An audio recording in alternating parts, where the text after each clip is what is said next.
Ya, selamat pagi.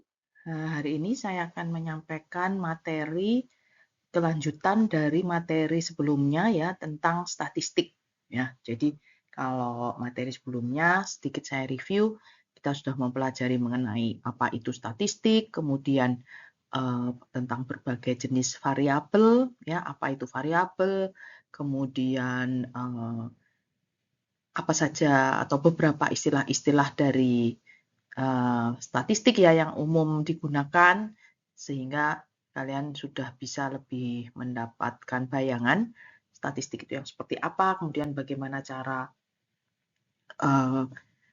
untuk menampilkannya ya. Nah, hari ini saya mau masuk lebih jauh ke penggambaran data ya, bagaimana kita bisa menggambarkan data yang kita peroleh dengan bantuan statistik ya. Ya ini karena memang ini salah satu fungsi utama dari statistik ya, itu kita sudah belajar ya, ada statistik deskriptif, ada statistik yang inferensial.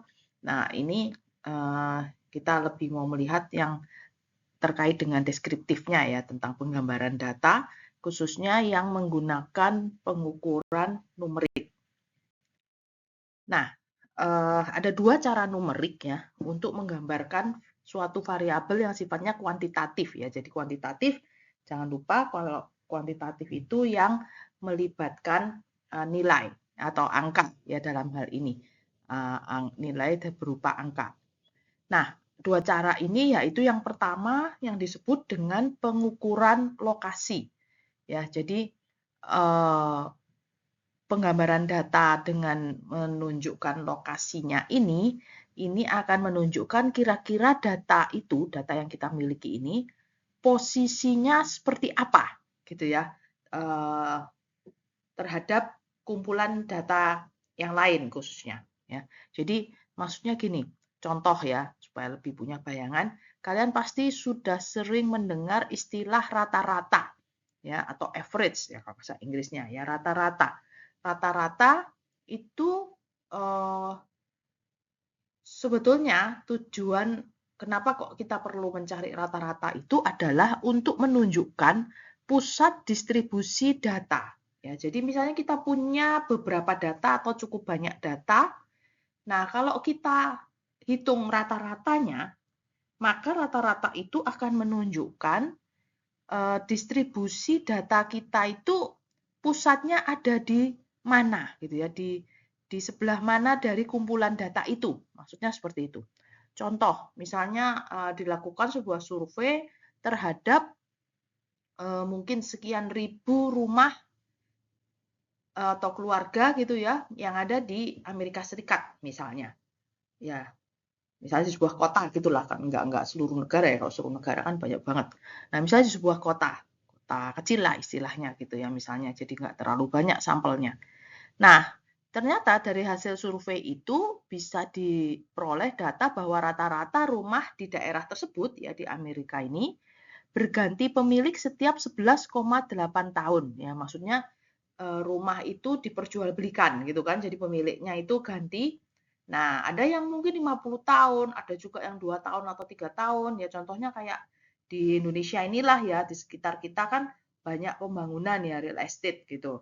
Nah, orang beli rumah atau ruko gitu kan, atau apartemen, itu kan nggak selalu untuk dipakai atau dihuni sendiri ya. Kadang memang cukup banyak yang untuk invest.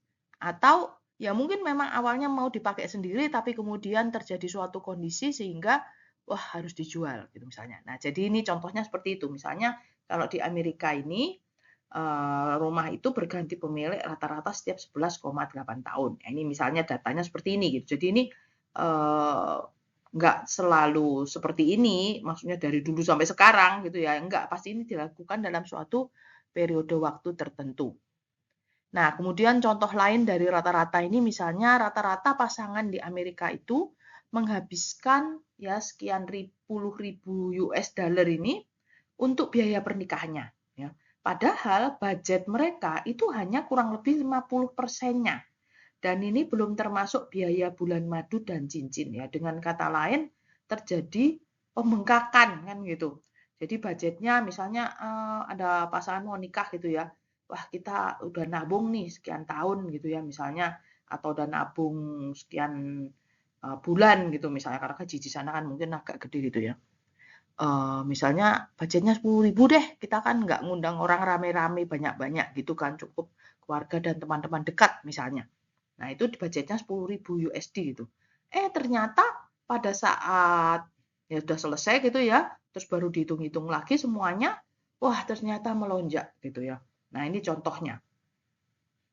Jadi kalau pengukuran lokasi itu tadi menunjukkan dari sekian banyak sampel data yang dikumpulkan itu, ya, pusat distribusi datanya itu ada di mana? Ya dalam hal ini misalnya kalau terkait rumah tadi misalnya pusat distribusinya data itu ada di 11,8 tahun ya. Dari range misalnya 1 tahun sampai katakanlah 100 tahun misalnya. Nah, ternyata lebih banyak orang yang berganti atau menjual belikan rumahnya itu ya rata-rata sekitar mungkin gitu ya, apa datanya itu banyak gerombol di sekitar 10 sampai 20 tahun misalnya gitu atau 10 sampai 15 tahun gitu ya. Di mana titik pusatnya adalah 11,8 itu. Nah, kemudian cara numerik yang lain untuk menggambarkan variabel kuantitatif ini yaitu dengan pengukuran dispersi. Ya, dispersi itu penyebaran data. Ya, jadi pengukuran ini menunjukkan variasi atau penyebaran datanya. Kenapa kok ini perlu juga gitu ya?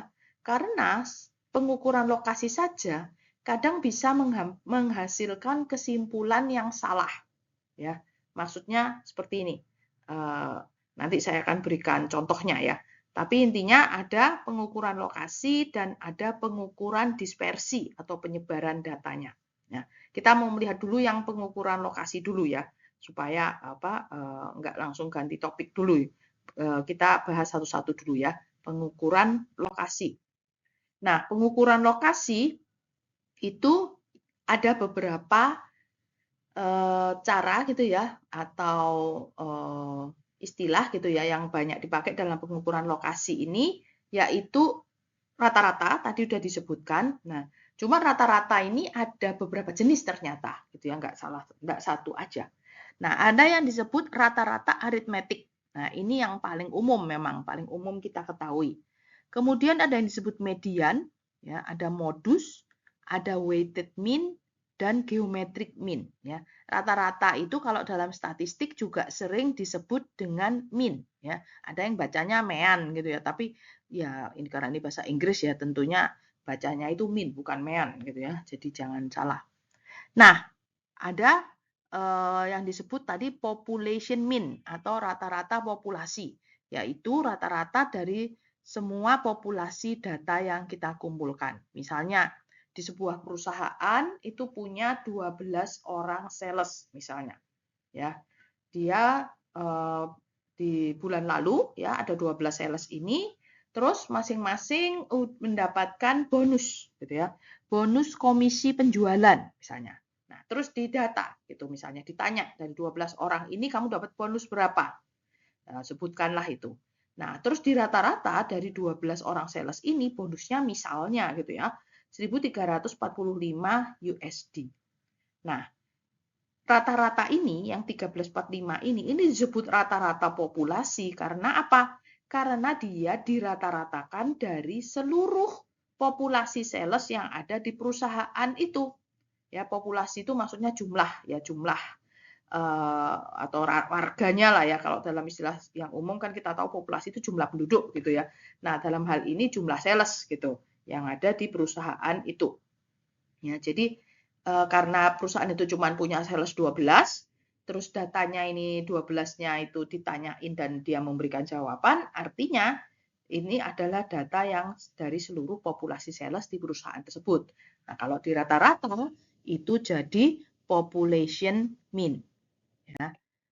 Nah, data yang mentah, yaitu data yang belum dikelompokkan, misalnya tadi 12 orang sales tadi ditanya, sales nomor 1, bonusnya berapa, sales nomor 2 berapa, dan seterusnya, itu data mentah. Ya. Dia kan masih di data aja gitu, belum dikelompok-kelompokkan. Ya. Nah, Kalau kita mau menghitung rata-ratanya ya, tanpa dikelompokkan dulu seperti ini, itu kita bisa menghitung population mean atau simbolnya itu mu, ya, yaitu jumlah dari semua nilai dalam populasi itu atau yang disebut sigma X, ya, dibagi dengan jumlah nilai dalam populasi yang simbolnya N besar. Ya. Nah, jangan lupa minggu lalu juga ya di materi yang sebelumnya saya sudah sebutkan juga bahwa kalau yang terkait dengan parameter populasi ini simbolnya ya, kalau kita belajar matematika kan banyak simbol-simbol matematis ya. Nah, simbol matematikanya kalau yang mewakili populasi itu adalah pakai huruf Yunani ya simbol-simbolnya. Kalau yang dari sampel itu pakai huruf biasa, alfabet biasa ya. Nah, dari suatu populasi itu ya setiap karakteristik populasi yang bisa diukur itu disebut parameter. Misalnya si population mean ini. Nah, kalau sampel mean itu adalah jumlah semua nilai dalam sampel dibagi dengan jumlah nilai dalam sampel. Nah, mungkin kalian agak bingung ya kalau memahami ini, tapi nanti kalau ada contoh soalnya pasti bisa lebih gampang. Karena sebetulnya kalian pasti sering melakukan ini, cuman kalau didefinisikan agak membingungkan mungkin ya. Nah, tapi sebelumnya kita perlu ketahui dulu ada sifat penting dari rata-rata aritmatik, yaitu yang pertama, untuk menghitung mean atau rata-rata itu tadi, data harus memiliki derajat pengukuran interval dan rasio. Ya, jadi data kalau dalam statistik itu punya derajat pengukuran, punya level, tingkatan gitu ya, yang disebut misalnya nominal, ordinal, interval, dan rasio. Ya. Nah, kalau kalian misalnya mau tahu lebih banyak tentang hal ini, bisa cari di YouTube ada banyak gitu ya tentang derajat pengukuran ya atau degree of measurement bahasa Inggrisnya. Ya, itu ada 4, yaitu derajat nominal, ordinal, interval, dan rasio. Nah, kembali ke sifat-sifat penting rata-rata aritmetik tadi. Yang kedua, sifatnya adalah semua nilai harus ikut dihitung ya. Jadi kalau mau menghitung rata-rata itu semua harus masuk, jangan ada yang dikeluarkan. Ya, karena nanti hasilnya pasti jadi beda. Nah, kemudian yang ketiga, rata-rata atau mean ini bersifat unik, yaitu hanya ada satu mean untuk satu set data. Ya, jadi nggak mungkin mean-nya itu lebih dari satu, itu aneh, itu yang nggak benar. Nah, kemudian kita masuk ke contoh supaya bisa lebih mudah dipahami. Ya, misalnya di sebuah jalan tol, ya, sebuah jalan tol ada 42 exit atau pintu keluar. Ya, pintu keluar di mana jaraknya ya, jarak antar pintu keluar ini dinyatakan misalnya dalam satuan mile ya, kalau di kita kilometer, di sana pakai mile. Nah, misalnya ini ada 42 exit, berarti ada 42 data ya di dalam kotak yang kuning ini ada 42 data berisi jarak masing-masing antar exit tadi. Nah, terus ditanya ya, mengapa kok data ini disebut populasi? Ya karena di jalan tol itu ada 42 exit. Ya, jadi ini adalah total exit yang ada di jalan tersebut dan data semua 42 ini ada di sini. Nah, jadi ini adalah data dari populasi. Ya. Nah, terus ditanya berapa min dari dari jarak exit ini? Nah, kita mulai hitung ya. Nah, pertama kita jumlahkan dulu semua angka-angka ini. Ya, jumlah 11, 11 tambah 4 tambah 10 tambah 4 tambah 9 tambah 3 dan seterusnya sampai yang terakhir. Ya, itu namanya sigma X ya, dijumlahkan semua. Kemudian dibagi dengan jumlah datanya, yaitu 42 ya. N-nya ini jumlah data 42. Nah, ketemu sigma X-nya itu 192, jumlah datanya 42, berarti rata-ratanya atau mu-nya adalah 4,57 mile. Ya, jadi 4,57 ini adalah tipikal jarak ya antar exit yang ada di jalan tol tersebut ya. Karena tadi di jalan tol itu hanya ada 42 exit, jadi datanya ini adalah population parameter. Ya. Nah, contoh lain, misalnya sebuah provider, ya kalau di Amerika itu ada provider yang terkenal namanya Verizon, itu dia sedang mempelajari berapa menit ya pembicaraan, menit bicara telepon itu, pembicaraan telepon yang digunakan oleh klien ya dalam suatu skema langganan paket data lah atau paket telepon gitu ya misalnya. Kan ada kan kalau misalnya Telkomsel gitu ya, dia nawarin berbagai macam paket gitu kan. Nah, ini misalnya dalam salah satu paket itu didata selama sebulan lalu gitu ya misalnya klien-klien ini teleponnya berapa lama sih gitu ya. Nah, karena jumlah kliennya atau pelanggannya itu kan banyak banget gitu ya. Nah, maka dia tidak mungkin mendatai satu-satu. Nanyain, diteleponin satu-satu, bulan lalu Anda telepon berapa lama gitu kan susah ya. Walaupun mungkin sekarang ya datanya itu dia udah punya gitu, tapi datanya tetap kebanyakan. Gitu. Nah, misalnya dia nanyain sebagian atau beberapa klien aja. Ya. Dia bertanya, disurvei gitu. Misalnya 12 orang klien, itu dia menyebutkan bahwa dia menggunakan teleponnya sekian-sekian menit ini ya. Ada di kotak yang kuning yang sebelah kanan ini. Nah, di sini ada 12 data, karena yang disurvei kan 12 klien. Nah, kenapa data ini disebut atau tidak disebut population mean ya? Karena yang ditanya hanya 12 klien dari total mungkin jutaan klien gitu kan. Nah, jadi ini bukan population mean atau population parameter, tapi adalah sampel parameter karena diambil dari sampel yang 12 itu tadi. Nah, terus ditanya berapa arithmetic mean dari data tersebut. Ya, caranya ya tentunya dijumlahkan lagi semua data ini 90 tambah 77 tambah 94 tambah 89 dan seterusnya dibagi jumlah datanya yaitu 12 ya.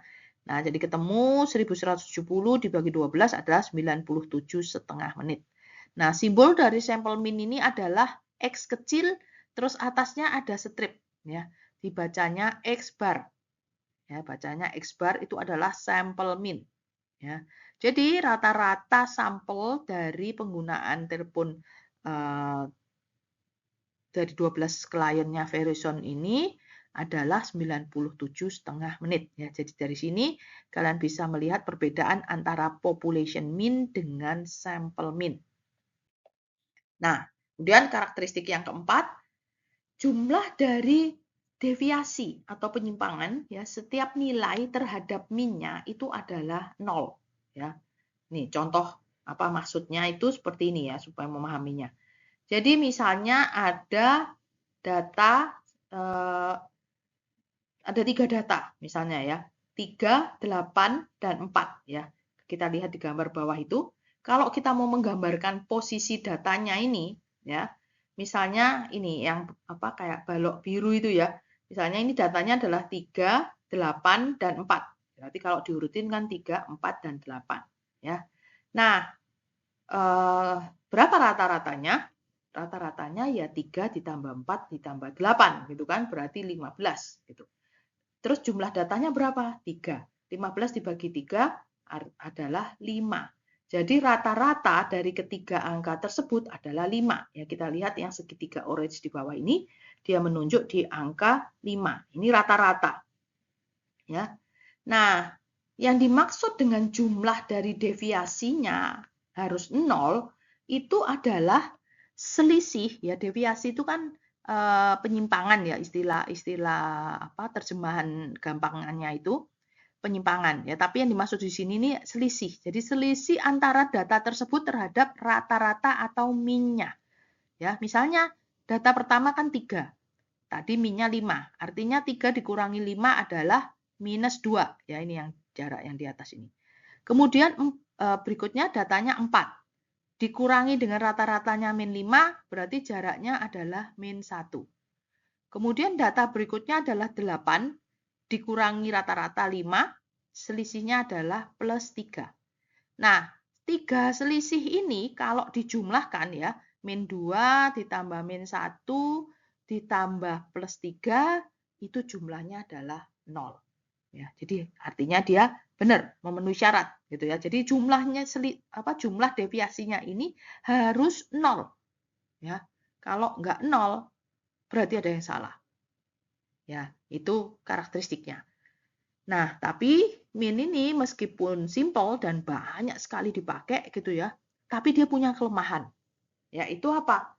Karena tadi karakteristiknya dia itu harus mengikutkan semua nilai yang ada dalam sampel atau populasi. Harus ikut. Ya, misalnya ada 3 angka ini tadi, tiga-tiganya harus masuk, nggak bisa dihilangin satu. Oh, 2 aja deh mewakili, yang 4 itu kan deket sama 3 gitu misalnya. Nggak bisa, semua harus masuk. Kalau nggak dimasukin 4-nya hasilnya nanti beda. Ya. Jadi semua nilai harus ikut. Nah, kelemahannya kalau misalnya ada nilai-nilai yang terlalu besar atau kecil dibandingkan dengan mayoritas data tersebut, min-nya bisa jadi kurang sesuai atau kurang representatif untuk mewakili karakteristik data tersebut. Contoh, ya ini supaya lebih bisa memahami. Misalnya di sebuah kantor, ya ini kantor kecil gitu, pekerjanya itu atau stafnya itu misalnya ada ini berapa? 1, 2, 3, 4. Ada 4 orang. Misalnya ini kantor kecil gitu kan. 4 orang ini termasuk si pimpinan misalnya.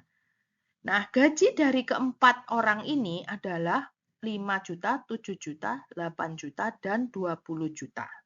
Nah, kalau di rata-rata, berapa penghasilan pekerja di kantor itu? Ya dijumlah toh, 5 tambah 7 tambah 8 tambah 20, hasilnya adalah 40. Jumlah datanya 4, artinya rata-ratanya 10 juta. Nah, secara perhitungan benar, tidak salah ini. Memang rata-ratanya 10 juta. Tapi, kalau dibilang apakah data 10 juta ini mewakili gaji atau karakteristik gaji dari karyawan di perusahaan tersebut, kurang pas juga. Kenapa? Karena ada yang 5 juta, ada yang 20 juta.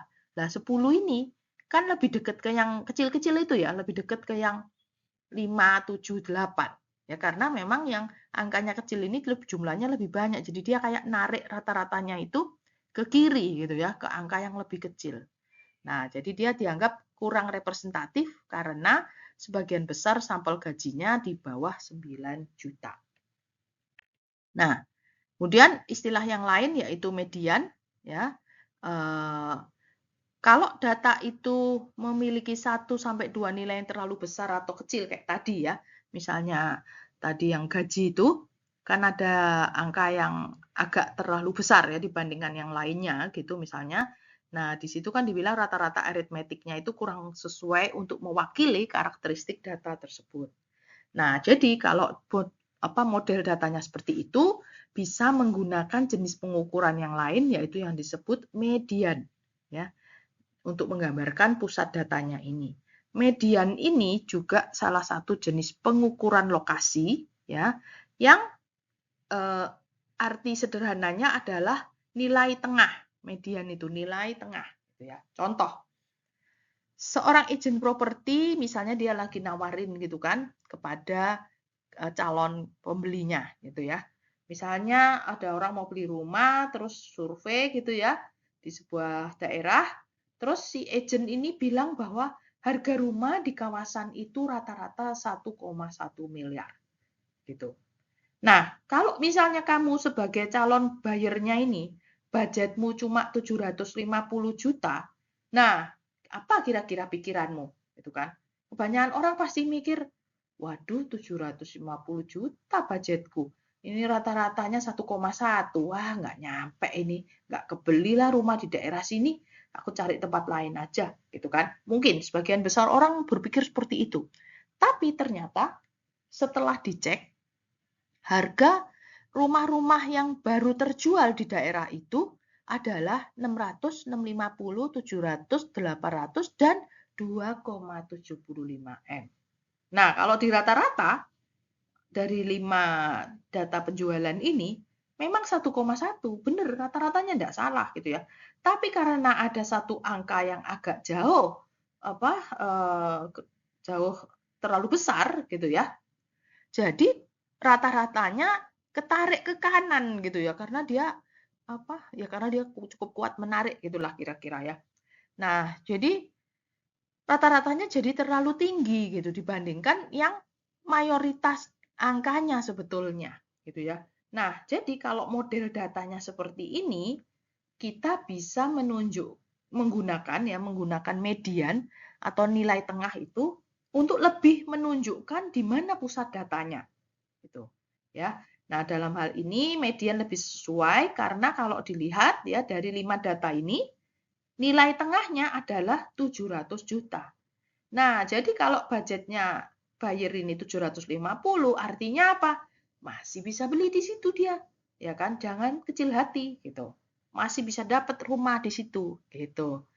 Nah, jadi median ini adalah titik tengah ya dari nilai-nilai setelah diurutkan. Jadi jangan lupa kalau mau menghitung dengan menggunakan median, datanya harus diurutkan dulu dari nilai paling kecil ke nilai paling besar.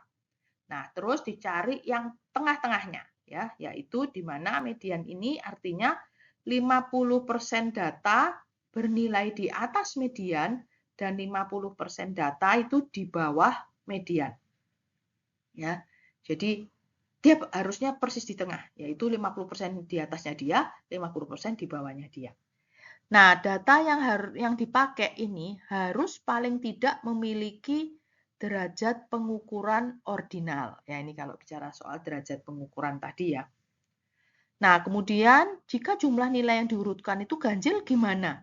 Ya, justru enak. Nilai mediannya adalah nilai yang pas tepat di tengahnya. Ya kayak tadi, yang penjualan rumah tadi. Datanya kan ada 5. Berarti mediannya adalah data yang ketiga karena dia persis ada di tengah gitu. Nah, kalau jumlah nilainya genap gimana? Misalnya datanya itu 6 gitu kan. Nah, tengah-tengahnya di mana? Nah, tengah-tengahnya adalah dua nilai yang di tengah dibagi 2. Ya, caranya seperti itu. Nah, kita pakai contoh soal biar lebih mudah dipahami. Contoh nilai median dari suatu unit adalah 70.000 gitu kan. Nah, kita punya 5 data misalnya ya, kita urutkan dari yang kecil ke yang besar. Misalnya tadi ini dalam 60.000 ya, kalau tadi kan 600 juta, 650 gitu ya. Ini misalnya tadi 60.000 sampai 275.000 gitu. Nah, mediannya adalah nilai yang persis di tengah yaitu 70.000 gitu kan. Nah, jadi kalau kita lihat si median 70.000 ini artinya di bawahnya dia itu ada 2 angka, ada 2 data, di atasnya dia juga ada 2 data gitu ya. Artinya memang dia beneran pas di tengahnya gitu. Nah, karakteristik utama dari median ini adalah yang pertama dia tidak dipengaruhi oleh suatu nilai yang terlalu besar atau terlalu kecil. Jadi meskipun ada nilai yang agak ekstrim gitu ya, ekstrim besar atau ekstrim kecil, dia nggak ketarik-tarik gitu, nggak kayak min gitu ya. Ini karakteristiknya median. Kemudian yang kedua, dia bisa dihitung untuk jenis data yang tadi derajat pengukurannya ordinal atau yang lebih tinggi. Ya, tadi ingat ada 4 derajat pengukuran, nominal itu yang paling rendah, kemudian ordinal, interval, dan rasio. Ya, jadi mulai dari ordinal aja udah bisa pakai si median ini. Sedangkan kalau min tadi itu hanya untuk 3 derajat pengukuran paling atas, yaitu interval dan rasio. Ya. Nah, kemudian cara pengukuran yang lain yaitu yang disebut modus. Ya, modus ini artinya agak sedikit berbeda dengan mungkin istilah modus yang sering kamu kenal.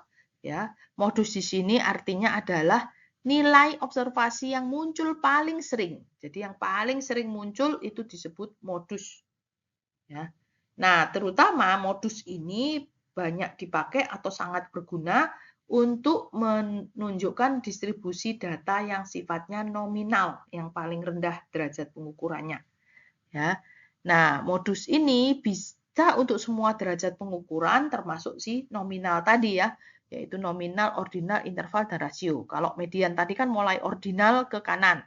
Kalau min itu mulai interval ke kanan gitu ya, maksudnya interval dan rasio. Kalau median, ordinal, interval, dan rasio. Nah, kalau modus itu bisa keempatnya. Ya.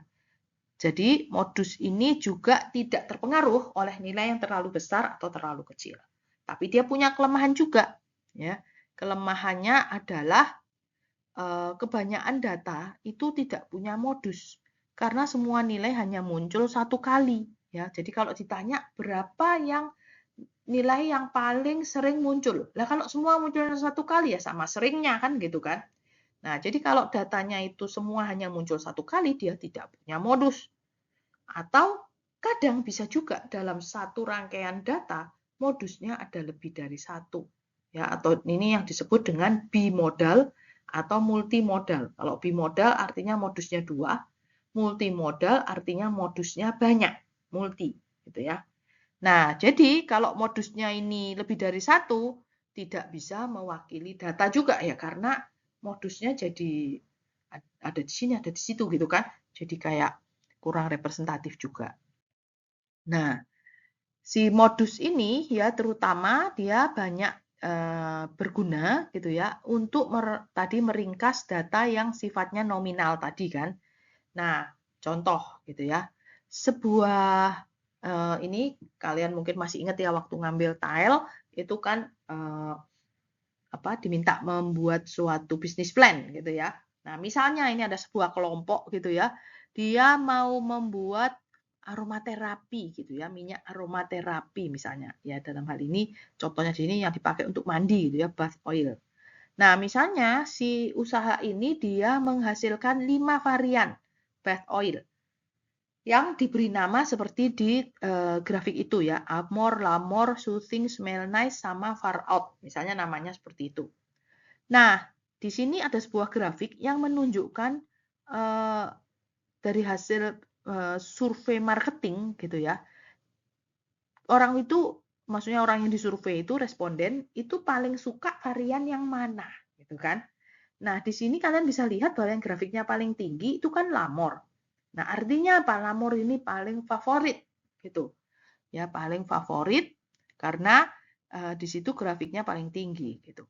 Nah, kalau ada data seperti ini, kita bisa langsung dengan mudah menentukan bahwa modusnya itu adalah si Lamor.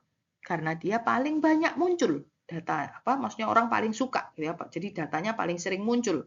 Istilahnya namanya itu paling sering disebut gitu ya. Si Lamor ini kalau ditanya dari 5 varian ini gitu ya. Bapak, Ibu atau Kakak lebih suka yang mana? Lamor. Misalnya ditanyain orang 100 gitu, banyak yang menyebutkan Lamor gitu kan. Oh, berarti dia modus gitu ya. Maksudnya paling sering muncul. Nah, sekarang kita coba contoh soal lagi. Misalnya ini Facebook user gitu ya. Facebook user ada 10 orang disurvei, ditanyain gitu ya.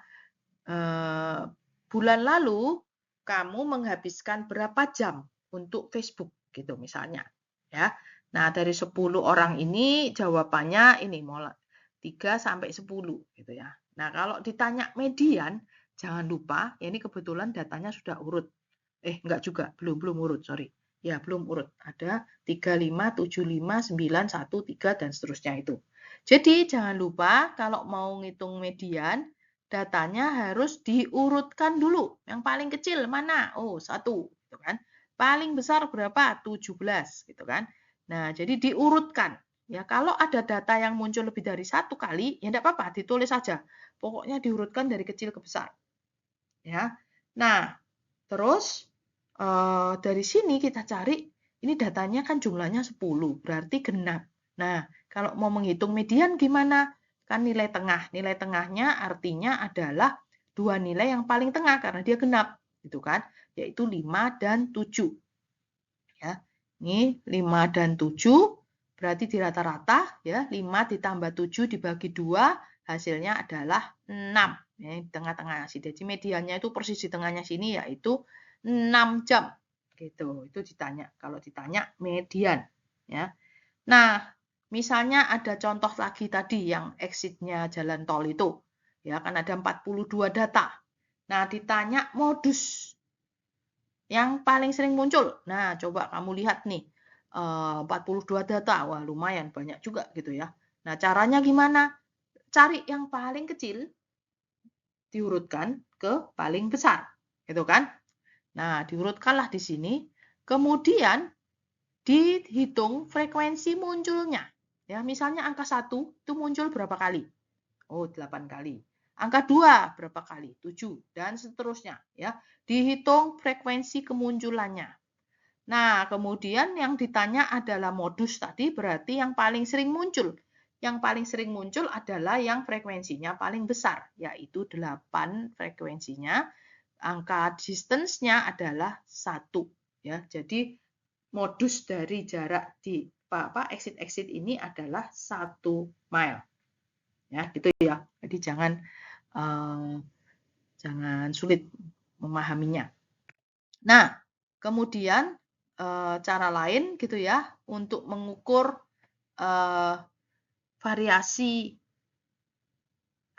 untuk mengukur penyebaran data ini atau mengukur pusat dari data ini ya, yaitu dengan menggunakan yang disebut istilah kuartil, desil, dan persentil.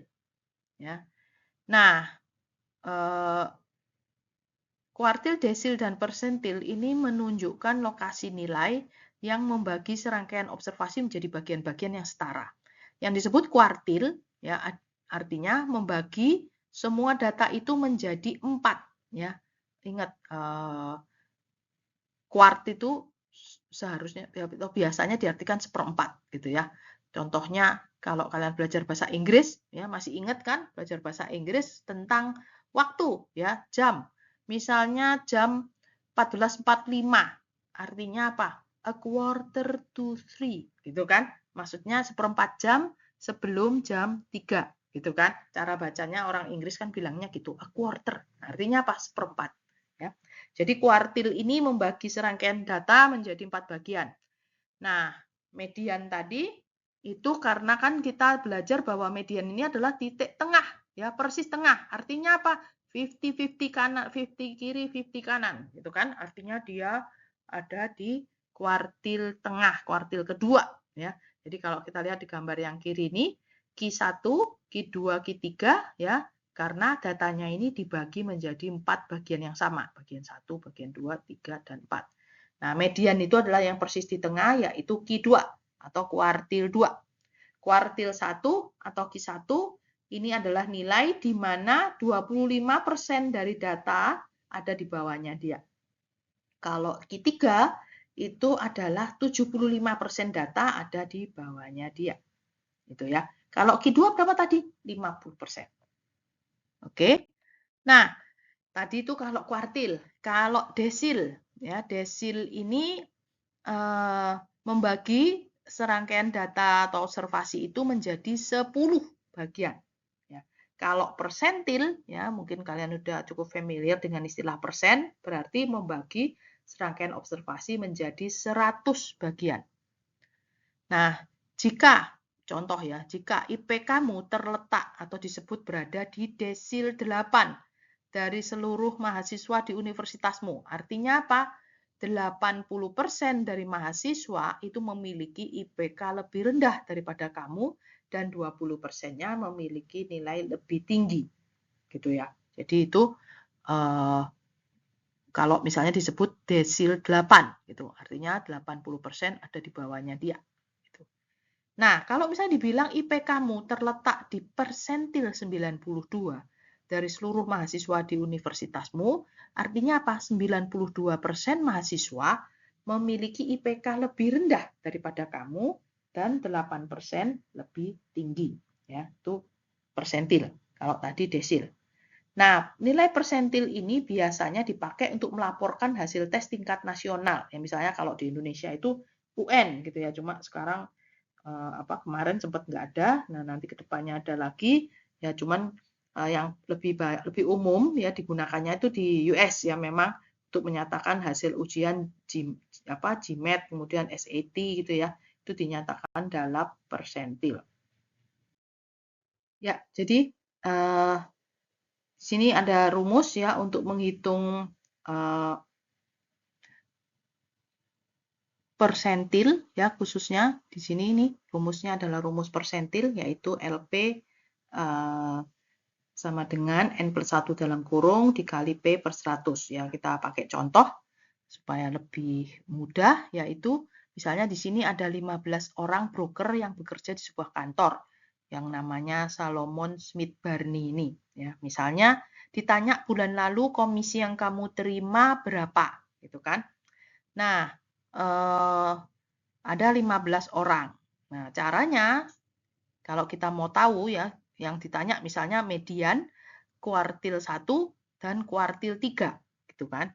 Nah, langkah pertama kalau ditanya median ya, median ini tadi kan Q2 ya, kuartil 2. Caranya kita sudah tahu, diurutkan dulu dari yang kecil ke yang besar ya. Diurutkan dari kecil ke besar. Nah, kemudian yang persis di tengah ya, karena ini angkanya ganjil, jadi persis di tengah di sini langsung kelihatan yaitu 2038. Itulah mediannya. Ya. Nah,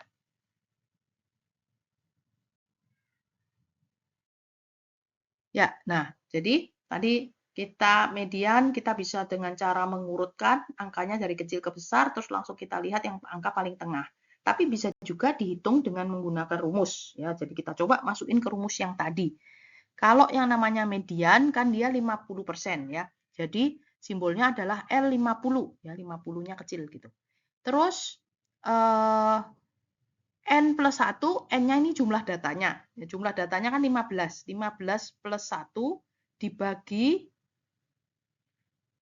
kok dibagi ini dikali ya, sorry, dikali 50 per 100 ya. P-nya itu kan persentasenya itu tadi 50%. Ya, 50 per 100. Nah, jadi ketemu L50 itu ada di angka ke-8.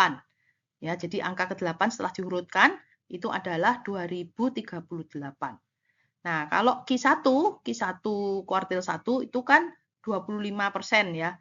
Nah, L25 ya, kita pakai rumus N+1, 15 per 1, terus P-nya tadi 25 per 100, ya, ketemu jawabannya adalah 4. Artinya apa? Angka keempat ya dari kumpulan data tersebut yaitu 1721 USD. Kemudian Q3 ya itu kan 75%. Nah, dimasukin ke rumus. 15 per 1 kali 75 per 100 adalah angka ke-12. Angka ke-12 itu adalah 2205. Ya. Nah, kalau misalnya gitu ya, misalnya ini datanya genap jumlahnya, enggak ganjil gitu ya. Misalnya datanya cuma ada 6 gitu misalnya. Nah, dimasukkan ke rumus L25 ya, N-nya 6, kemudian ketemu bahwa si kuartil satunya ini ada di angka ke 1,75 misalnya. Nah, ini nanti kita coba lihat lagi dengan contoh kalau misalnya datanya cuma 6. Ya, jadi misalnya datanya itu cuma ada 6. Ya, misalnya ini data yang lain lah ya. Misalnya jumlah datanya ada 6, yaitu datanya 91, 75, 61, 101, 43, dan 104.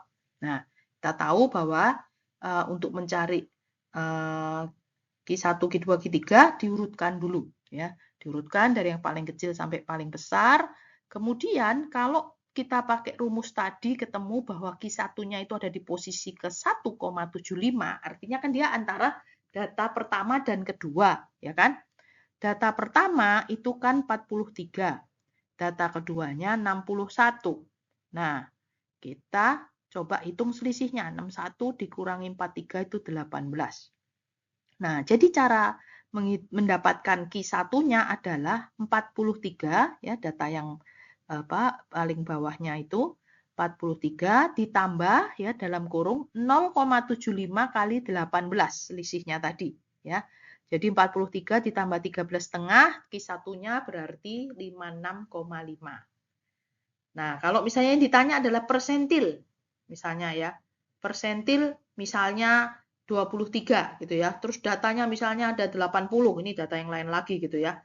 Misalnya 80 ditambah 1 ya, dimasukin ke rumus kan. Terus P-nya 23, ketemu angka atau lokasi dari persentil 23 ini adalah di urutan ke 18,63. Artinya apa? Ada di antara nilai ke-18 dan ke-19. Ya, jadi sekarang kita mau masuk ke topik yang lain ya, yang masih terkait dengan statistik dan kemudian juga tentang sampel itu juga ya. Jadi kita sudah belajar tentang lokasi dari data. Nah, sekarang saya ingin menyampaikan bagaimana kamu mendapatkan data-data itu, gitu ya. Maksudnya bagaimana cara pengambilan sampel dan error, kemungkinan error dari pengambilan sampel tersebut, ya. Nah,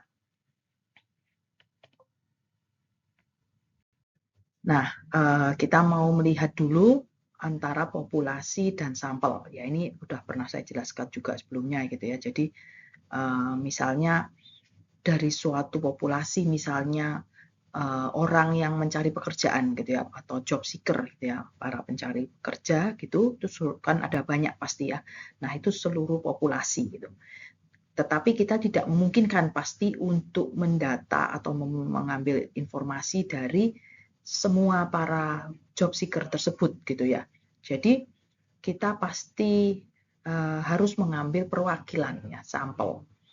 Nah, dikatakan di sini sampel yang representatif itu adalah sampel yang secara akurat merefleksikan populasi tersebut. Jadi sampelnya ini ya pasti harus berasal dari populasi tersebut atau memiliki karakteristik sesuai populasi tersebut, misalnya sama-sama pencari kerja gitu ya, bukan orang yang sekedar nganggur dalam arti nggak bekerja gitu ya. Belum tentu dia nyari kerja, mungkin memang dia mau santai gitu ya, mau libur dulu, nggak kerja dulu misalnya, atau ya misalnya dia ibu rumah tangga gitu ya. Dibilang dia nganggur ya enggak gitu, tapi dia nyari kerja ya enggak juga gitu ya. Statusnya kalau dibilang justru mungkin dia termasuk bekerja walaupun tidak di kantor atau di toko gitu ya. Nah, itu maksudnya ada hal-hal yang pasti membedakan dan kita harus mengambil sampel itu dari karakteristik yang sama gitu ya, yang memang misalnya mewakili subjek yang mau kita studi tersebut. Jadi kita harus mengambil sampel yang representatif. Nah, kemudian untuk pengambilan sampel ini ada yang memang dilakukan secara acak ya, atau random.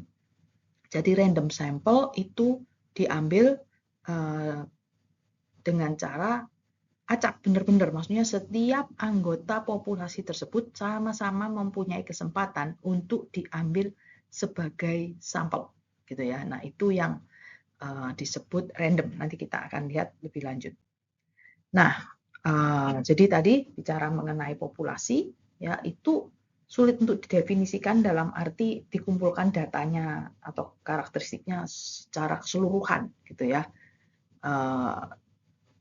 Jadi dia hard to define atau maksudnya didapatkan informasinya, hard to observe ya, memang tidak memungkinkan untuk diobservasi semuanya gitu, karena biasanya mahal, memakan waktu, tenaga, dan sebagainya ya.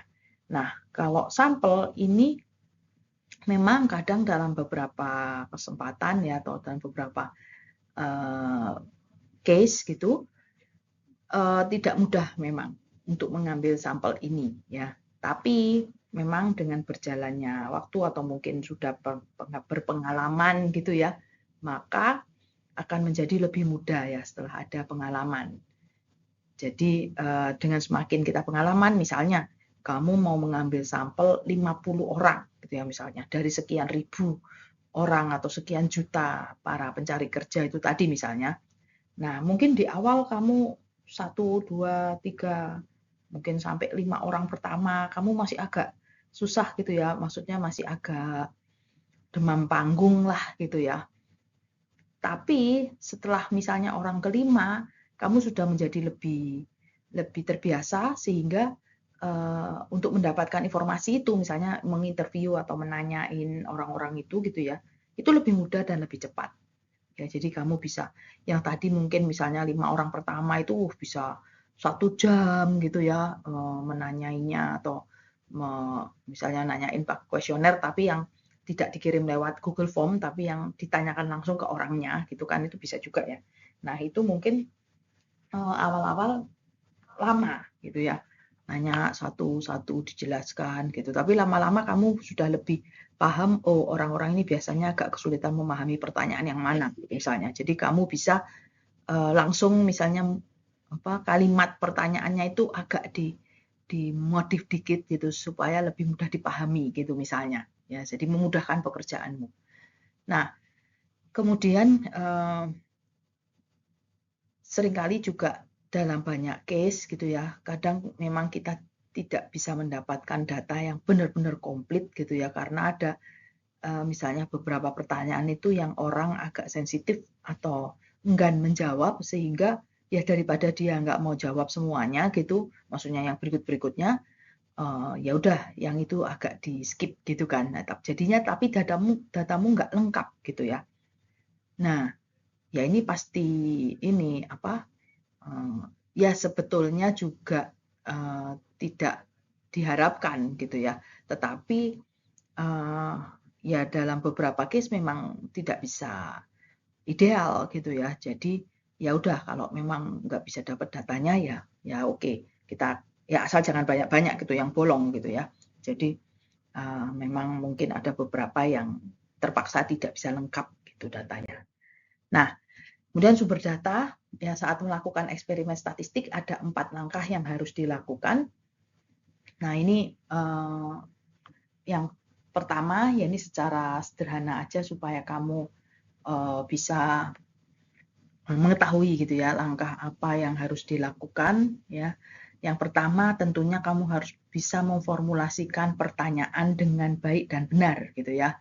Maksudnya apa sih sebetulnya yang ingin kamu ketahui gitu ya. Kembali ke sedikit tentang metode riset ya. Harus kembali ke research questionmu atau tujuan dari penelitianmu. Kamu mau meneliti apa gitu? Apa yang mau kamu cari dari penelitianmu ini gitu, atau dari orang-orang para responden ini gitu kan. Jadi kamu perlu bisa memformulasikan pertanyaan dengan baik dan benar sehingga bisa mencapai ya tujuan penelitianmu atau menjawab pertanyaan penelitianmu nanti gitu. Nah, di situ kita harus bisa memformulasikan dengan benar apa sebetulnya yang mau kita ketahui. Terus apa atau siapa yang ingin kita pelajari atau kita studi ya. Ini harus bisa diformulasikan dengan benar. Kemudian juga tentunya kita harus bisa mengumpulkan data itu dari tempat yang diperlukan, dari orang yang tepat, dan dalam waktu yang cukup ya. Jadi lokasinya yaitu juga harus relevan ya, tentunya harus kontekstual gitu. Kemudian orangnya harus yang sesuai, misalnya kayak yang saya cerita kemarin di metode riset ya. Jadi kamu harus tahu siapa orang atau para stakeholder atau pihak terkait yang perlu kamu kumpulkan datanya gitu kan. Siapa orang-orang yang misalnya perlu dikirimin kuesioner atau diinterview, itu harus tahu siapa yang tepat. Dan dalam waktu yang cukup. Nah ini, jadi jangan buru-buru ngejar target 3 hari harus jadi gitu kan, 200 kuesioner misalnya. Waduh ya, setengah mati gitu ya. Tapi kamu memang harus allocate enough time gitu. Makanya saya kemarin juga, ya dalam beberapa kesempatan juga selalu mengingatkan kalau di metode riset jangan terlalu menunda-nunda gitu ya di awal, molor-molor gitu sampai ke bab 3-nya itu belum jelas, sehingga pada saat kamu misalnya ngambil pra-TA atau TA itu waktu untuk mengambil sampelnya itu begitu sempit gitu jadinya. Misalnya tinggal 1 minggu atau 2 minggu. Ya 2 minggu pun nggak mungkin misalnya setiap hari kamu mengumpulkan data, misalnya kan ada hal-hal lain yang harus kamu kerjakan, misalnya harus kuliah atau apa gitu kan. Jadi waktumu itu benar-benar tinggal sedikit gitu. Jadi harus kamu atur ada waktu yang cukup dari jauh-jauh hari gitu ya. Nah, kemudian bagaimana mengorganisir dan menganalisis data itu agar menjadi informasi. Ya, jadi harus bisa mengorganize data yang sudah didapat sehingga bisa menjadi informasi. Ya, ingat beberapa minggu lalu saya menyampaikan tentang bagaimana dari informasi itu menjadi data, terus maksudnya dari data yang ada itu ya bisa disimpulkan gitu ya, menjadi informasi yang berharga, menjadi pengetahuan atau menjadi insight gitu ya. Nah, kemudian yang keempat, menginterpretasikan informasi yang terkumpul dari eksperimen atau survei ini gitu ya. Jadi harus bisa mengumpulkan informasi dan menginterpretasikannya sehingga kita bisa memperoleh ini tadi pengetahuan ya. Nah, kemudian sumber data ya kalian pasti udah pernah mendengar ya tentang data primer dan sekunder ya. Jadi kalau data itu kamu sendiri yang mengumpulkan itu disebut sumber data primer. Tapi kalau datanya itu sudah ada atau sudah dikumpulkan oleh orang lain ya, kamu tinggal mengambil dan mengolah atau menganalisis datanya, itu disebut sumber data sekunder. Termasuk di sini misalnya kalau kamu ambil data BPS ya, Badan Pusat Statistik, itu kamu data sekunder ya, misalnya data jumlah penduduk kecamatan Grogol Petamburan misalnya. Itu kan nggak mungkin kamu menghitung sendiri, melakukan sensus sendiri gitu ya. Nah, itu pasti data sekunder gitu. Tapi kalau kamu hitung sendiri dengan cara kamu misalnya keliling terus ditanyain setiap rumah, di sini berapa penghuninya gitu kan. Rumah sebelahnya di sini berapa, satu-satu ditanyain. Lah itu baru primer ya. Jadi kalau data primer itu yang kamu sendiri yang dapatkan, bukan dapat dari sumber lain ya, maksudnya dapat itu kamu cari sendiri dengan cara terjun langsung ke lapangan gitu. Nah, data primer ini pasti harus mengikuti skema pengumpulan yang layak ya, ada kayak acuannya gitu, jadi nggak sembarangan juga ya. Kemudian metode yang digunakan itu harus layak gitu ya untuk mengorganisasikan datanya, mengevaluasi dan menginterpretasikannya. Ya, 4 langkah yang di slide sebelumnya itu. Nah, kalau untuk data sekunder itu kamu cukup tinggal menjalankan yang langkah ketiga dan keempat saja ya dari slide yang sebelumnya tadi ya. Nah, kemudian untuk metode samplingnya ya itu alasan pengambilan sampel. Maksudnya mengapa kok kamu perlu mengambil sampel? Ya, yang pertama tadi sudah saya jelaskan, keterbatasan waktu untuk menghubungi seluruh populasi. Misalnya kamu mau mensurvei seluruh mahasiswa mensurvei tentang mahasiswa Podomoro University, itu kan. Walaupun cuma satu kampus kecil gitu ya, maksudnya bukan kampus yang gede banget kayak UI, ITB atau Trisakti gitu misalnya. Kampus kita ini juga cukup banyak gitu ya kalau kamu mau mengambil data dari semua populasinya gitu. Jadi nggak mungkin kamu menanyain satu persatu gitu ya. Ada keterbatasan waktu, keterbatasan biaya, keterbatasan fisik juga kan. Ya kalau misalnya masih surveinya di dalam kampus masih nggak apa-apa. Tapi kalau kamu harus keliling di wilayah Jakarta Barat misalnya, ya walaupun rumahmu di Jakarta Barat, tapi tetap aja secara fisik itu kan melelahkan ya.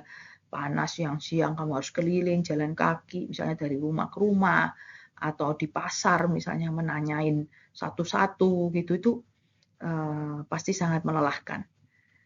Nah, kemudian dalam banyak case gitu ya, beberapa tes itu bersifat destruktif. Maksudnya gini, kalau kayak di pabrik ya, pabrik itu kan kamu pernah dengar pasti yang namanya QC ya, quality control.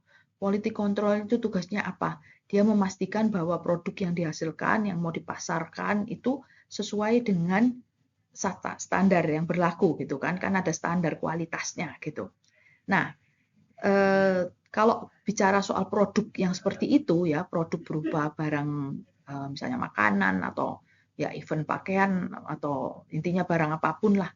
Kalau kamu tes itu biasanya bersifat destruktif, maksudnya barangnya itu udah enggak bisa dikembalikan seperti kondisi semula lagi. Ya misalnya kamu ambil sampel food, yaitu dikatakan bersifat destruktif. Karena apa? Kamu ngambil makanannya, kamu makan, kamu telan, nggak balik lagi ke maksudnya ke yang menghasilkan atau yang mau menjualnya gitu kan.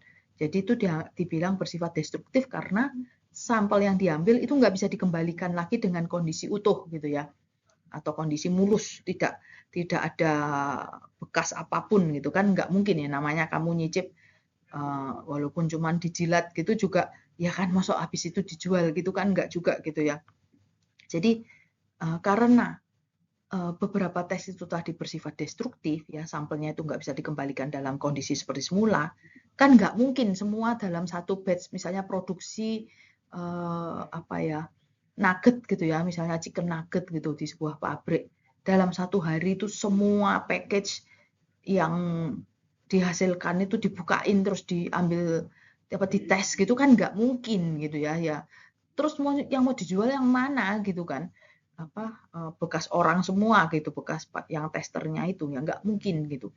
Terus nggak mungkin juga dari semua package yang dihasilkan itu diambilin sampelnya gitu, diambilin sampelnya, maksudnya dicobain semua gitu, nggak mungkin gitu ya, pasti harus ada ambil sampel gitu ya, sampelnya pasti harus representatif, misalnya harus mewakili gitu ya, minimal jumlahnya harus berapa misalnya, supaya dia bisa dikatakan representatif gitu. Nah, supaya hasil dari sampel itu dianggap cukup memadai karena sudah mewakili gitu ya, dari batch produksi yang hari ini, misalnya jenis produksinya itu sama, misalnya crispy nugget gitu ya, atau chicken karage gitu misalnya, kalau jenis-jenis varian produknya misalnya, itu setiap tipe varian misalnya ada sampelnya gitu ya, jadi sudah dianggap cukup memadai, nggak perlu semua produksi hari itu dibukain, ditesin semua gitu kan, nggak mungkin gitu ya.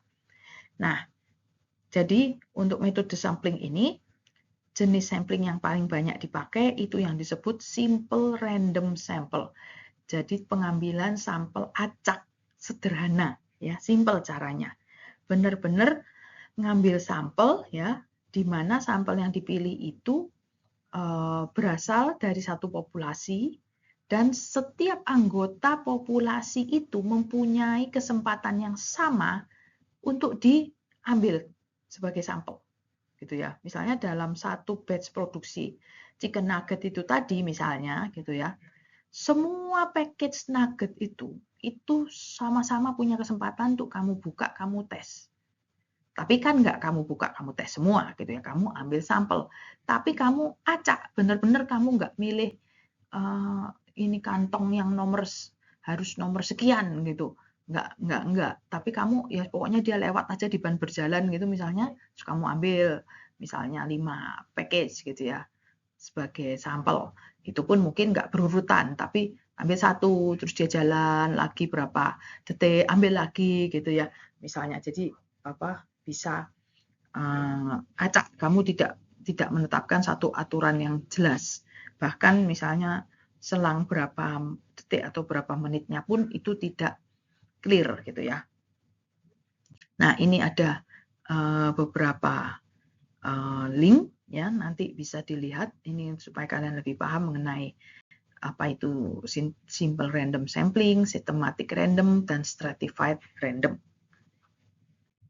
Nah, jadi saya mau jelaskan sedikit ya tentang metode sampling yang lain. Yang tadi kan simple random sample. Yang kedua itu adalah systematic random sampling. Jadi kalau yang dibilang systematic random sampling, ini caranya adalah di awal kamu ambil sampel acak. Random aja, kalau perlu mungkin tutup mata ambil sampel gitu ya. Kayak ambil undian di supermarket gitu misalnya. Ambil acak pertama, habis itu kamu tetapkan aturan, misalnya setiap anggota populasi ke N berikutnya. Misalnya tadi yang saya cerita, nugget gitu ya, di ban berjalan gitu, kamu pertama ambil acak. Habis itu misalnya kamu tentukan setiap selang 20 package misalnya. Jadi habis kamu ambil satu, kamu hitung 20, ambil 20, ambil gitu ya. Itu sistematis karena kamu sudah menentukan semacam aturan main, mana yang perlu kamu ambil gitu ya. Nah, tapi metode ini kurang cocok jika urutan secara fisik itu terkait dengan karakteristik populasinya. Misalnya ada karakteristik populasi yang kamu mau pelajari, misalnya terkait nilai pembelian yang makin besar gitu. Jadi dia nggak sama gitu ya. Misalnya ada contoh yang showroom mobil itu ya, misalnya itu kan harga jual mobilnya kan macam-macam, berbeda-beda nilai pembeliannya. Jadi kalau kamu pakai systematic random sampling, systematic random sampling, itu misalnya kamu bilang setiap penjualan ke 10 atau kelipatan 10 misalnya gitu ya, kamu ambil sebagai sampel. Nah itu nilai pembeliannya bisa sangat variatif gitu, benar-benar sangat variatif. Nah jadi ini kurang sesuai gitu ya. Kemudian kalau yang stratified random sampling ini populasi yang ada itu dibagi menjadi beberapa subkelompok atau yang disebut strata ya. Stratified itu dari kata strata atau tingkatan gitu ya. Jadi populasi dibagi menjadi beberapa subkelompok atau strata itu, lalu diambil sampel acak dari setiap strata ya. Sebagai gambaran yang lebih jelas ini saya berikan gambar seperti ini ya. Jadi kalau systematic sampling itu misalnya pertama ambil acak ya, start from the second person misalnya, second person, terus then every third person misalnya. Jadi ini kan ada beberapa kelompok orang atau beberapa jenis orang gitu ya. Jadi misalnya kamu ambil mulai orang kedua, kemudian setiap orang yang ketiga gitu ya. Berarti ya, jadi itu tadi untuk yang systematic sampling ya. Jadi awalnya acak, kemudian mengikuti aturan yang kamu buat, bisa kamu buat sendiri gitu ya. Nah, kalau stratified sampling itu kamu bikin pengelompokan dulu ya, atau subkelompok dulu. Kayak tadi kan misalnya ada 3 macam orang gitu ya, orang biru, orang hitam, dan orang merah misalnya. Nah, ini ya misalnya kamu bisa kategorikan apakah ini yang biru misalnya anak-anak, terus yang hitam misalnya bapak-bapak, yang merah ibu-ibu misalnya gitu. Ini contoh aja gitu ya. Nah, kamu bagi menjadi 3 kelompok ini, kemudian setiap kelompok ini disebut strata itu tadi kan. Nah, kemudian setiap strata kamu ambil sampel secara acak gitu ya. Ambil sampel secara acak, misalnya di biru tuh acak yang nomor berapa aja, yang merah, yang hitam gitu kan. Jadi dikelompokkan dulu berdasarkan menjadi beberapa strata, kemudian dari setiap strata diambil secara acak ya. Nah, kemudian untuk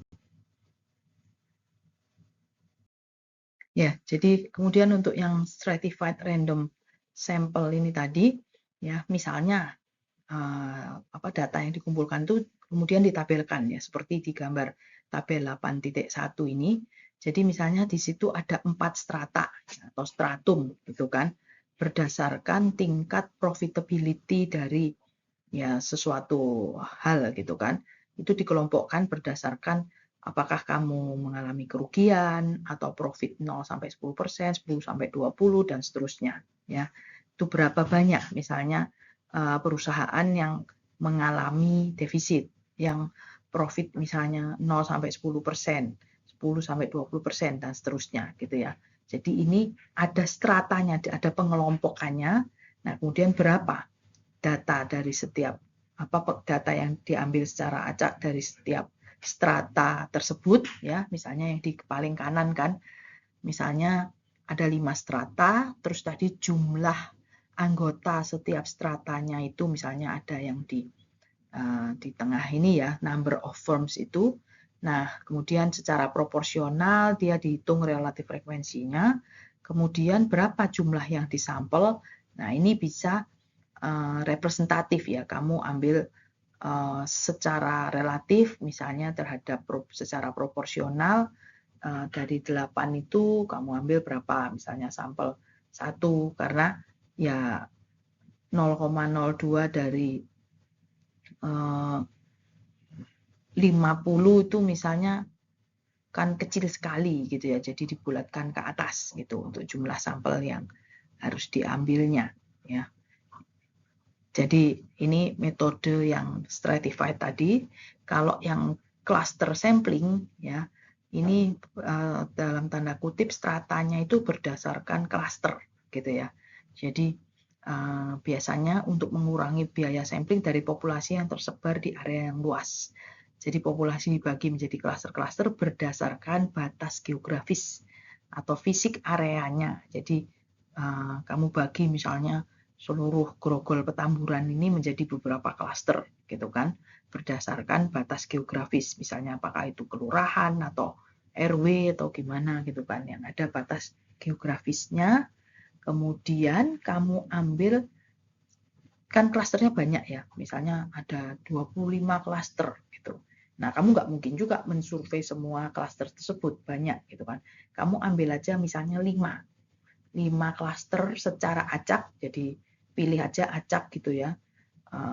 Bisa tutup mata, ditunjuk, atau dipakai, ada juga kan ya aplikasi yang bisa untuk kayak mengundi itu bisa juga. Intinya harus random atau acak ya.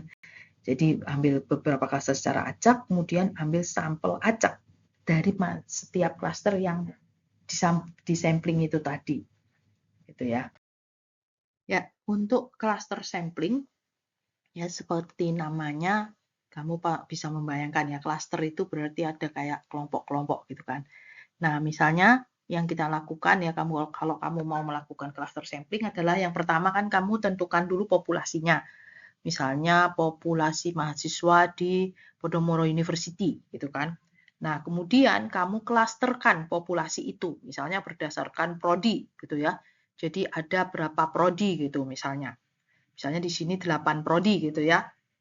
Nah, kemudian dari prodi, klaster-klaster prodi ini kamu pilih secara acak. Misalnya kalau acak itu kan misalnya bisa diundi gitu ya, diundi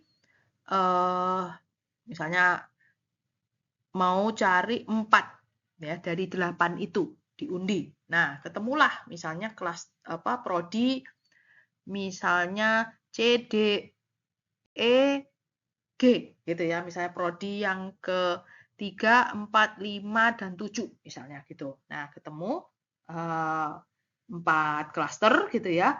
Nah, kemudian dari 4 klaster ini kamu survei gitu, dikumpulkan datanya gitu ya. Nah, kemudian dalam sampling ini pasti ada yang namanya sampling error ya, karena kita tahu di dunia ini tidak ada yang sempurna gitu ya, hanya Tuhan yang sempurna gitu. Jadi pasti ada sampling error ya. Meskipun kamu sudah berusaha menetapkan aturan pengambilan sampel yang cukup rinci gitu ya, cukup detail gitu, bagus gitu, ya nggak apa-apa, nggak salah gitu, itu bagus memang. Tetapi pasti ada aja errornya gitu kan. Nah, karena ya tadi nggak ada yang perfect gitu ya. Bahkan dikatakan sini, even the best random samples will always be a little different from the true population. Jadi meskipun kamu udah berusaha ngambil seacak mungkin, jadi nggak milih-milih berdasarkan wajah, tampilan, dan sebagainya gitu ya, itu pasti ada yang karakteristiknya sedikit berbeda atau mungkin sedikit kurang mencerminkan true populasinya ya. Tapi ya it's okay gitu. Itu namanya sampling error gitu ya. Ada yang disebut variations due to sampling. Jadi ada variasi akibat sampling itu tadi. Hal ini terjadi kalau kita mengambil sampel yang sifatnya random ya. Karena tetap walaupun kita ngambilnya berusaha serandom mungkin, tapi kan bisa jadi yang dipilih itu tetap tidak bisa mewakili populasi 100%. Ya. Tapi mestinya sih sudah cukup representatif gitu ya. Nah, contoh melakukan sebuah random survey terhadap 1.000 orang berdasarkan pengeluarannya dia selama liburan, misalnya. Walaupun kamu acak, kamu nggak kenal sama responden-respondennya itu, kamu beneran ambil secara acak, tetapi ada kemungkinan ya, slightly too many or too few rich people than the real condition. Jadi bisa jadi walaupun kamu berusaha acak, kamu nggak lihat gaya berpakaiannya atau merek kopernya, misalnya nggak lihat itu gitu ya untuk menanyai orang. Kamu bener-bener pokoknya siapa yang ketemu aja ditanyain gitu misalnya. Tapi tetap aja bisa jadi pas ditanya itu, yang kamu tanya kebanyakan misalnya dari kelompok yang cukup kaya lah, maksudnya uangnya cukup banyak gitu ya, sehingga tidak bisa mewakili seluruh traveler, seluruh orang yang melakukan perjalanan tersebut, di mana ada yang uangnya pas-pasan, tapi ada yang lebih-lebih banget uangnya gitu misalnya. Ya bisa jadi yang kamu temui itu pas orang yang secara perekonomian cukup kuat, hampir semuanya gitu ya misalnya. Ya apalagi kalau kamu misalnya menanyain orang atau mau mensurvei ini, kamu berdiri di deket kafe yang harganya agak mahal gitu, terus orang yang mungkin melewati tempatmu berdiri, ya orang yang mungkin memang mau keluar masuk ke kafe tersebut gitu ya. Jadi ya karena itu kafe mahal, pasti orang yang ke situ juga yang punya duit gitu ya. Jadinya walaupun kamu sampelnya random, tapi tetap aja bisa ada kemungkinan slightly too many or too few rich people ya, than the real condition. Contohnya seperti itu. Nah, jadi dikatakan sini sampling error is unavoidable. Sampling error itu benar-benar nggak bisa dihindari gitu ya. Memang bisa kamu berusaha untuk menekan atau mengurangi, tapi tetap mungkin nggak ada ya. Jadi tetap bisa dihindari. Ya, paling enggak kita itu bisa memperkirakan ya berapa sampling errornya dan menguranginya, berusaha untuk menekan atau memperkecil sampling error tersebut. Ya, jadi di sini ada yang disebut dengan margin of error gitu ya, atau kita sebut dengan estimasi. Nah, ini biasanya adalah satu hal yang kemungkinannya itu kecil gitu ya, biasanya sekitar 5% atau kurang ya, yang disebut margin of error ini ya. Nah, biasanya 5% atau kurang dari margin of error ini itu lebih besar daripada yang ditetapkan. Jadi maksudnya ada yang kayak agak tidak kita duga sebelumnya, yang errornya ternyata agak lebih besar daripada perkiraan kita semula. Ya. Nah, jadi sampling error ini bisa dikurangi dengan cara yang paling dalam tanda kutip mudah, itu adalah dengan cara meningkatkan sample size. Karena semakin besar sample size-nya, sampling error-nya semakin kecil. Ya, sample size itu maksudnya jumlah sampelnya. Jadi semakin banyak jumlah sampelmu, sampling error-nya semakin kecil. Ya, karena itu saya sarankan kalau kalian misalnya mau mengambil data atau melakukan survei, sample size-nya harus cukup besar. Jangan terlalu males atau terlalu pelit gitu ya, mager gitu, sehingga ngambil sampelnya itu benar-benar minimalis aja, supaya tidak merepotkan kamu gitu ya. Jadi sampelnya nggak banyak gitu ya. Nah, kalau sampelnya nggak banyak, itu resikonya adalah sampling errormu itu tinggi ya. Jadi sampel size-nya harus ditinggikan atau ditambah supaya sampling errormu kecil. Hanya saja memang ada drawback-nya ya, ada kekurangannya, yaitu kalau sampel size-nya banyak, cost-nya juga biasanya lebih tinggi ya. Nah, tapi ada semacam batas tertentu untuk biaya ini ya. Nah, kenaikannya maksudnya. Jadi misalnya setelah 1.000 case ya, atau case study gitu atau sampel, kalaupun misalnya kita naikkan jumlah sampelnya ke 2.500 ya, tapi sampling errornya itu hanya turun sekitar 1% alias tidak terlalu signifikan penurunan biayanya gitu ya, setelah 1.000 case atau setelah 1.000 sampel. ya. Jadi kalau kamu di bawah 1000 memang pengurangan sampling errornya itu masih bisa cukup besar gitu ya. Tapi setelah 1000 itu dia cenderung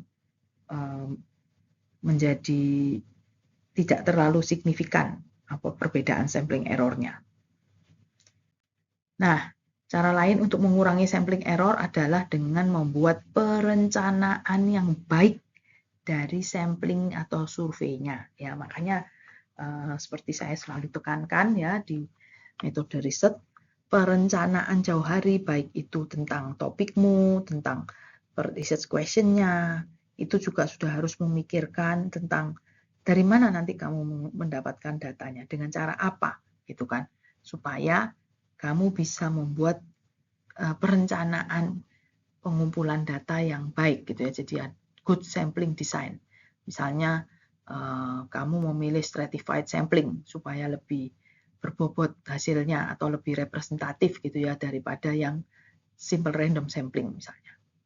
Nah, kecuali kita itu punya jumlah populasi yang kecil ya sehingga kita bisa mengetes dan menanyai semua anggota populasi itu, kita cuma bisa mendapatkan perkiraan dari mean dan standar deviasinya ya, perkiraan dari mean dan standar deviasinya, bukan nilai aktualnya ya. Nah, untuk mengatasi hal ini atau meminimalkan efeknya, tadi perlu good experimental practice dan good sampling design tadi ya. Pada saat kita memilih sampel frame atau sampel kita, itu kita harus merencanakannya dengan baik. Ya, jadi kembali ke sampling error tadi, sampling error ini adalah perbedaan antara suatu statistik sampel dengan parameter populasinya. Misalnya perbedaan antara sampel mean dengan population mean. Nah, ini kita sudah mengenal istilah ini. Jadi kan populasi yaitu misalnya seluruh mahasiswa Podomoro University gitu ya. IPK-nya misalnya kan ada mean-nya, yaitu mean populasi namanya. Tapi kalau kamu ambil sampel misalnya 20 orang mahasiswa Podomoro University gitu ya, dari berbagai prodi gitu, kemudian dari 20 orang ini IPK-nya itu di rata-rata, maka dia disebut sampel mean ya. Kalau population mean itu dari seluruh anggota populasinya ya, jangan salah. Nah, sampling error itu adalah perbedaan antara statistik dari sampel mean dengan statistik dari population mean-nya. Ya, itu disebut sampling error.